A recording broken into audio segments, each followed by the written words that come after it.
So everything's paid off. Mexico now has access to its oil. But how the hell do you get a whole industry running when you don't have any engineers? You do have a ton of technicians though, and Mexican technicians are bad as fuck. And that's where PEMEX was created.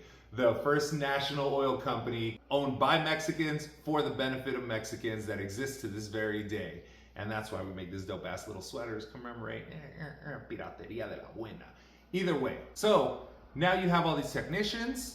You have one engineer that stayed, a British engineer, but those technicians were the badasses that were able to go on with federal funds that started a university called El Politécnico Nacional that holds a space near and dear to my heart. That's the campus I used to run around on as a kid. But that university was created so that we could crank out generations of engineers that focused on the oil industry and a few other industries that it's developed from there. And that made Mexico for a lot of years leaders in oil production and oil extraction and oil refinement. The US ended up boycotting a lot of Mexico petroleum because they're petty bitches. And the US said, all right, cool, we're gonna start focusing on getting Venezuelan oil.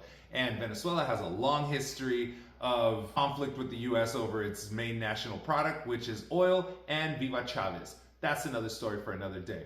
But they also told a lot of Caribbean countries, they told a lot of cargo ship companies, and they basically told anybody that they could, don't buy Mexican oil. The US stopped buying Mexican oil, the US stopped buying Mexico's silver. They ended up patching things up later on, but at the time they were like, nah, we're not doing all that. So then what is Mexico to do? Mexico ended up putting up all their oil for sale on the open market, which is cool because now you have Central, South American countries, you have African countries that were buying the oil, and because Europe was at war, a bunch of European countries were also buying up oil. Fascist and allied nations, all the countries were buying up all the oil, right? So Mexico was able to get back on its feet relatively quickly.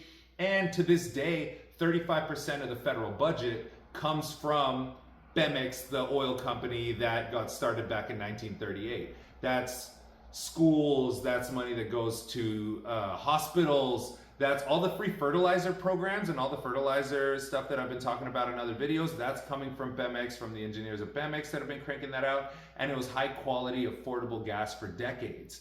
And up until 2013, it was the only gas stations in the entire country. And it was the same gas price anywhere you were in the whole nation, and it was quality gas. Now, over the course of years, yes, there had been a lot of neglect. There had been a ton of corruption, which we'll get into in future videos.